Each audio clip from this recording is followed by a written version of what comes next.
అయ్యో దందా చేసే వాళ్ళందరూ చేసే బిగ్గెస్ట్ మిస్టేకే ఇది. Welcome to day 9 of 21 day business basics. దందా మొదలు పెట్టిన కాడ నుంచి వెళ్ళి ఎవ్రీ మినిట్ పైసలు ఎట్లా సంపాదించాలని ఆలోచిస్తారు, కానీ ఒక్కసారి నా కస్టమర్ అక్విజిషన్ గురించి ఆలోచించారు. మీకు ఒక 2 ఎగ్జాంపుల్ చెప్తా. ఒకటి మెక్డానల్డ్స్ బర్గర్ సంగతి. చిన్న బర్గర్ ఆఫర్ చేసి మిమ్మల్ని మెక్డానల్డ్స్ స్టోర్ రాక రప్పిస్తాడు. ఇక రెండో ఎగ్జాంపుల్ నా car wash and detailing studio. ఇక్కడ నేను ₹1,00,000 వర్త్ సర్వీస్లు అమ్మినా కూడా ఎక్కువ ఫోకస్ మొత్తం కూడా ₹350 వాషింగ్ పైన ఉంటుంది. నేను అక్కడ కస్టమర్ కి కిరాక్ ఎక్స్పీరియన్స్ ఇచ్చి కస్టమర్ వాకిని పెంచుకున్నా అనుకో, ₹1,00,000 సేల్స్ లైన్ కడతాయి.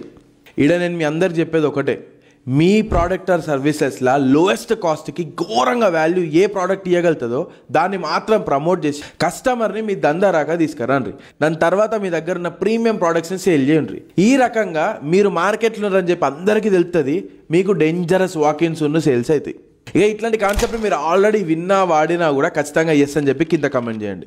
ఇక తెలుసు కదా, తెలుగులో బిజినెస్ కంటెంట్ కోసం ఖచ్చితంగా ఫాలో కొట్టుండ్రి. కలిసి దాని దగ్గర వేద్దాం.